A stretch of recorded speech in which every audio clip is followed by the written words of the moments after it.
They're like typical kids, teenagers. They eat a lot of food. Yeah, we typically see the falcons return to their nest box mid to late February. We've seen here at the Topeka office not only Boreas, the male, but a couple other new falcons over the last 3 weeks. Being Nemaha, she's been the nesting or the resident female falcon here at the Topeka office since 2011. We knew she was getting up in age, one of the older Peregrine Falcons in the wild, recorded. We knew time was coming, but yeah, we were still a little bit sad. Wildlife and Parks contacted us to let us know that there was a falcon, assuming it was one of ours here at the downtown office, and it was. And so we knew it was coming.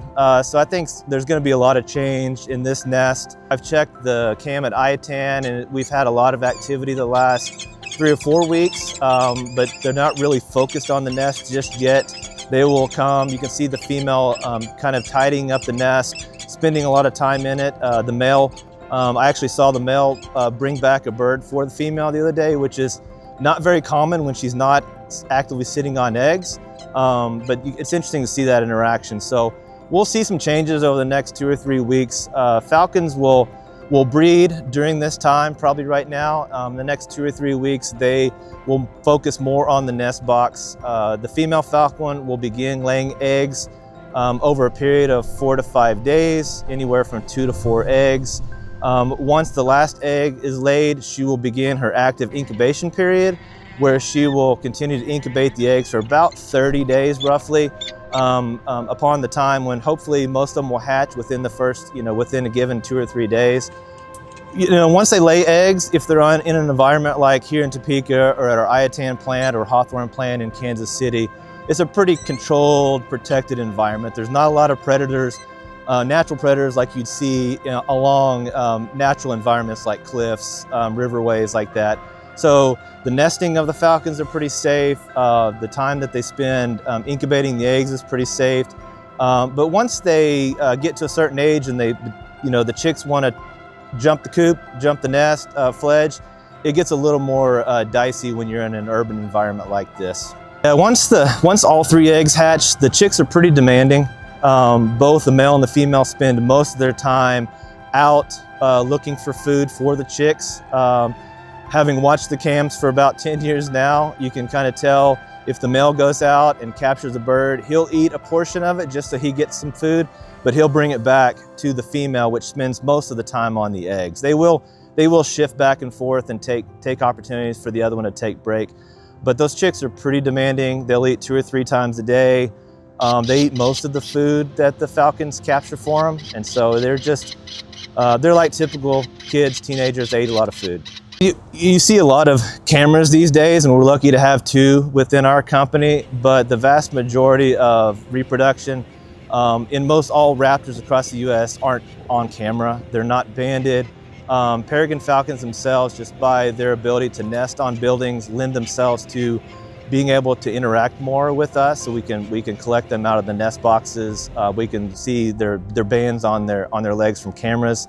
And it's a great way to just track where they come from. The resident falcons that were here, both Boreas and Nemaha, we know exactly where they originated from. They came from Lincoln, Nebraska. They were banded in 2007 and 2009. So we know the date, the time, the location, where they originated from. And that's how we're able to identify where the new falcons come and where they go afterwards.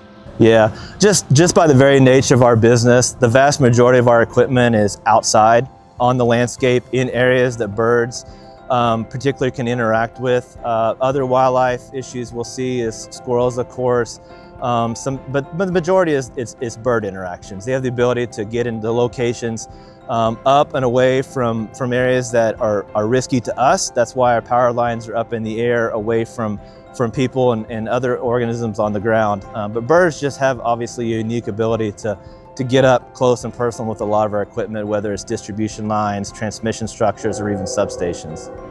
So we're one of 80 electric utilities across the US and Canada that have avian protection programs. We've had our program since about 2011. And so what really encompasses in that plan is, one, providing education and outreach opportunities like our Falcon cams, providing increased habitat like our Falcon boxes, but more so on a day-to-day what we do at our business. We've had power lines on the landscape for about 100 years here in the United States. A lot of those power lines built 70, 80 years ago were not designed with wildlife interactions in mind. Birds by their very nature can fly. They can utilize our power lines, our transmission structures. And so over time, as part of this program, we continue to upgrade and improve our systems.